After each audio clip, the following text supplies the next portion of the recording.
Bienvenidos, buenos días, son las 6 de la mañana en punto, como siempre, trabajando y acompañándolos aquí en Mañanas Blue.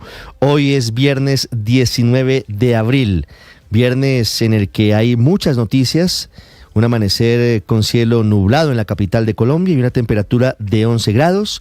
Han empezado a caer lluvias en diferentes regiones de Colombia, hubo algunas emergencias en Medellín por los aguaceros de las últimas horas, comenzó a llover en Santander, hubo algunas contingencias en Florida Blanca y también algunos aguaceros en el Valle del Cauca. Sin embargo, no son suficientes para levantar la alerta que hay en el país ante lo que podría ser un racionamiento de energía eléctrica. Es viernes, día laboral en Colombia, el país trabaja con normalidad a pesar de que el presidente Gustavo Petro anunció ayer de manera improvisada un día cívico en un decreto que fue publicado apenas con firmas sobre las 7 de la noche, decreto que ya fue demandado ante el Consejo de Estado con el argumento de que la competencia para decretar días cívicos o festivos es del Congreso y no del presidente. El decreto establece que es un día cívico, según señala textualmente, de la paz con la naturaleza. Cada año, el tercer viernes de abril, habría día cívico.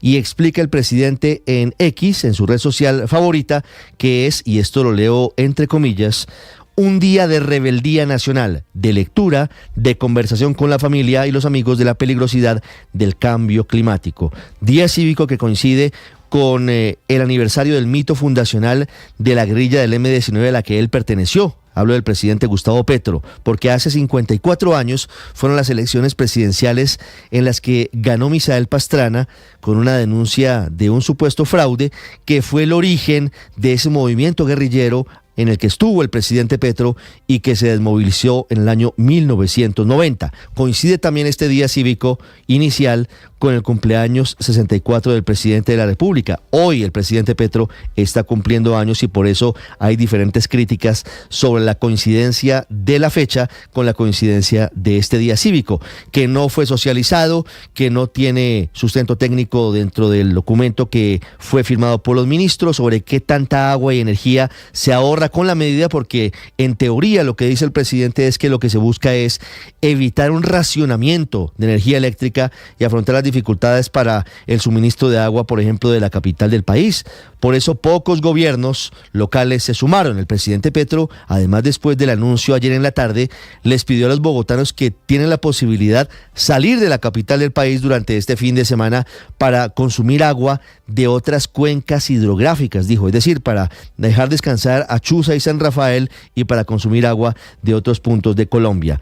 Ni Bogotá, ni Medellín, ni Cali, ni Barranquilla, ni Bucaramanga, ni Cúcuta se suman al día cívico. Hay trabajo normal en la rama judicial, en la fiscalía, en la contraloría, el comercio en todo el país está abierto, los colegios y las universidades públicas y privadas en gran parte de Colombia funcionan. Hay algunas excepciones, por ejemplo en el Atlántico, por ejemplo en el departamento de Sucre, por ejemplo en San Gil, Santander, por ejemplo en el departamento de Boyacá, por ejemplo en las universidades del orden nacional, que también se acogen a esta determinación del presidente Gustavo Petro. El acompañamiento que está haciendo la situación, les decía hace un rato, la convocatoria del presidente para que los bogotanos salgan de la capital del país fue catalogada por la oposición como una jugadita desesperada del presidente intentando sabotear la marcha del próximo domingo, marcha contra su gobierno, marcha en contra de las políticas que viene adoptando, entre ellas la reforma a la salud, marcha citada en más de 18 ciudades de Colombia. Vamos a hablar de marchas, pero de los estudiantes universitarios también, de cómo colapsó la movilidad en Bogotá por protestas de varias universidades. Fue removido Alejandro Cheine como rector de la Universidad del Rosario y ahora empiezan a vislumbrarse problemas en la Universidad Libre. Ya vamos a contarles cuáles son las medidas del gobierno en materia de energía, porque son 15 puntos que adoptan los ministros de Ambiente y de Energía ante la cada vez más creciente posibilidad de un racionamiento de luz. Ese fantasma que desde hace por lo menos 32 años no tenemos en Colombia se está acrecentando. Hablando de esto, son horas cruciales las que se viven en Toledo, en Antioquia, que dan pocos días, 48 horas, menos de 48 horas, para que se logre un acuerdo y puedan ingresar todos los trabajadores a Hidroituango, que es la que hoy nos mantiene con luz, las que hoy nos mantiene con energía en medio de esta contingencia. Vamos a contarles la historia del asesinato del urólogo Juan Guillermo Aristizábal Vázquez en Medellín, una historia terrible en la que fue asesinado por un supuesto paciente en su consultorio. Este hombre luego intenta incendiar el consultorio en el que cometió el crimen y luego aparece muerto en un baño de ese mismo centro asistencial. Vamos a hablarles también de la historia que se está tejiendo en el Consejo Nacional Electoral con 2 pliegos de cargos que se preparan contra el presidente Gustavo Petro por posibles irregularidades en su campaña. Por un lado, frente a la financiación aparentemente irregular y por otro lado, frente a lo que sería propaganda política extemporánea, los famosos actos, entre ellos el de la P, financiada por Euclides Torres, que habría sido hecho antes de que se autorizara por parte de las autoridades. Hay 6 indagaciones por parte de la Fiscalía frente a esos mismos hechos. Uno es administrativo en el CNE, otro es penal en la Fiscalía. Y voy a contarles sobre la confusión que hay porque no se ha atribuido a Israel formalmente el ataque de esta madrugada contra Irán, que para muchos es el comienzo de su retaliación por lo ocurrido el pasado fin de semana, el ataque iraní en contra de Israel. Como siempre es un gusto acompañarlos, son las 6 de la mañana y 6 minutos. Hoy, como les decía, se cumplen 54 años del triunfo de Misael Pastrana Borrero en las urnas, famoso episodio del que hablaremos a continuación. Cumple 64 años el presidente Gustavo Petro y hace 92 años nació el maestro Fernando Botero, recientemente fallecido, el más grande, sin duda, del arte colombiano. 6-7, como siempre, gracias por acompañarnos. Vamos a continuación con lo más importante en el resumen en Voces y Sonidos en Mañanas Blue. Queremos decretar un día cívico en Colombia. Un día cívico para que la gente no utilice la energía eléctrica al máximo posible, podamos guardar una energía que necesitamos en los próximos días y sobre todo para que la gente disminuya en lo que se pueda el consumo de agua potable en estas grandes ciudades. En medio de la polémica por las investigaciones que se adelantan sobre la campaña Petro Presidente, el jefe de Estado anunció día cívico en Colombia para este viernes. Sectores de oposición lo consideran una distracción para restar importancia a las manifestaciones del próximo domingo, y eso se suma a que el día cívico coincide con el cumpleaños del jefe de Estado y la fecha emblemática de la extinta guerrilla del M-19 en la que militó el presidente Gustavo Petro. El decreto de día cívico expedido por el presidente Gustavo Petro volvió a generar una polémica en el mundo político. El representante por el pacto histórico, Alejandro Campo. Qué bueno que el presidente haya decretado un día cívico para que los colombianos puedan reflexionar. Para la oposición, esta es una muestra de que el gobierno nacional estaría buscando sabotear las movilizaciones del próximo 21 de abril. El representante por Centro Democrático, Cristian Garcés. Nada más antidemocrático que el gobierno de Gustavo Petro, buscando engañar siempre al pueblo con una agenda oculta. El ministro del Interior, Luis Fernando Velasco. Pues el debate político que plantean nuestros opositores, se lo agradecemos porque amplifican de alguna manera la mirada de los ciudadanos frente al problema real. Y el problema real no es un problema de interpretación política, de una marcha que por supuesto respetamos, sino del cambio climático. La propuesta del presidente generó reacciones de alcaldes y gobernadores. En Bogotá, el distrito anunció que todos los colegios públicos y privados en Bogotá tendrán clase presencial con normalidad. Asimismo, el alcalde Carlos Fernando Galán en su cuenta de X señaló que todas las entidades distritales funcionarán normalmente. La alcaldía de Medellín, la gobernación de Antioquia y alcaldías de municipios de Bello, La Estrella y Envigado no se acogerán a la medida propuesta por el presidente Gustavo Petro. Las instituciones educativas, nuestros hospitales y las empresas del conglomerado seguirán prestando los servicios a la ciudadanía. El alcalde de Cartagena respaldó la iniciativa del presidente Petro de declarar día cívico. En el distrito de Santiago de Cali se permite informar a la ciudadanía que el próximo 19 de abril se prestará sus servicios administrativos en todas las dependencias. La gobernación del Valle tampoco se acogerá a este día cívico. El comercio no va a parar en Bogotá ni en otras ciudades del país, así lo anunció Jaime Alberto Cabal, presidente de FENALCO. No hay razones técnicas demostrables detrás de la conveniencia de declarar un día cívico para ahorrar agua o energía. Este es un propósito de los colombianos que se hace trabajando o no trabajando.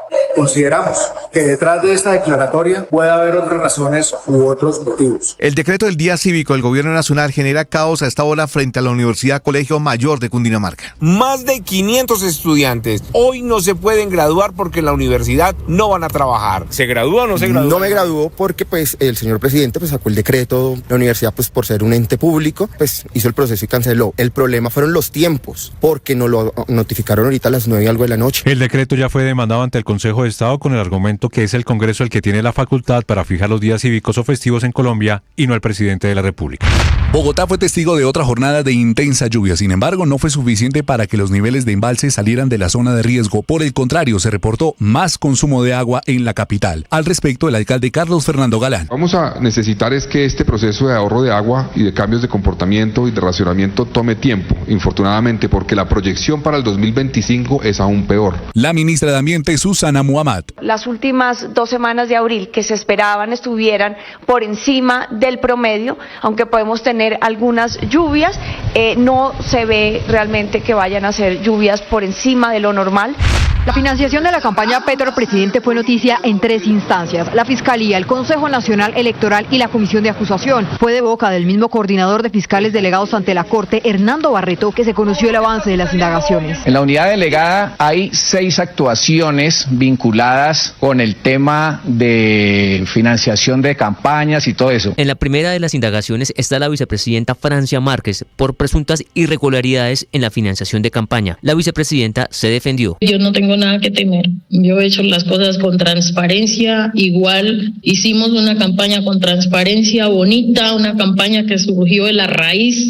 A las 7:30 de la mañana llegó el gerente de Ecopetrol, Ricardo Roa, a su diligencia con los 3 representantes a la Cámara que investigan una presunta financiación irregular de la campaña Petro Presidente. El exgerente de la campaña aseguró que no hubo aportes de recursos por parte de los empresarios Cristian Dáez y Euclides Torres. El representante del Pacto Histórico, Alirio Uribe, es uno de los investigadores. Próximamente serán escuchados en diligencias Alfonso del Cristo Ilzaca, Samuel Santander López Sierra, Cristian Dáez, Máximo Noriega y los congresistas Almedes Cap y Pedro Flores Porras. Momentos de pánico se vivieron en la clínica Medellín del Poblado cuando el reconocido urólogo Juan Guillermo Aristizábal fue asesinado por John Ferney Cano González, quien había ingresado hace poco a su consultorio y que también le disparó a Daniela Díaz, quien estaba trabajando como asistente del médico y que resultó lesionada pero está fuera de peligro. El general Oscar Lampreda, comandante de la Policía Metropolitana, aseguró que luego de perpetrar el crimen, el hombre habría atentado contra su vida. La persona seguramente se vio acorralada, ingresa a un consultorio donde allí se encierra y al parecer ocasiona una conflagración. Un juez dejó en libertad a José Manuel Géneco, señalado de acabar con la vida de María Mercedes Géneco en San Andrés el 5 de octubre de 2021. Eso fue por vencimiento de términos. El hijo de la víctima. Se ha utilizado la figura de la prueba sobreviviente para dilatar, es decir, la defensa del señor Géneco Valencia dilató injustificadamente el proceso al recurrir, o más bien al presentar una apelación sobre unas pruebas que claramente ya conocía desde antes. La Universidad del Rosario despidió al rector Alejandro Cheine, una decisión que llega en medio de denuncias de docentes, estudiantes y trabajadores de malos manejos, de crisis financiera, de presunto tráfico de influencias, despidos injustificados de docentes y hasta creación de facultades sin criterios técnicos, situación que llevó a una visita del Ministerio de Educación. Ahora el vicerrector Gustavo Adolfo Quintero asumirá como rector encargado y deberá convocar un nuevo proceso de elección según los lineamientos de la universidad. Israel lanzó un ataque limitado de represalia contra Irán. La ofensiva golpeó a Isfahán, la estratégica provincia que alberga el núcleo del programa de energía atómica de la República Islámica. La agencia nuclear informa que ninguna instalación sufrió daños y Teherán aseguró haber derribado 3 drones y le restó importancia al ataque. Irán activó sus sistemas de defensa aérea y suspendió temporalmente los vuelos sobre varias ciudades grandes, incluida la capital, Teherán. Sin embargo, ni Irán ni Israel confirman oficialmente el ataque. There has not been any damage to the nuclear sites.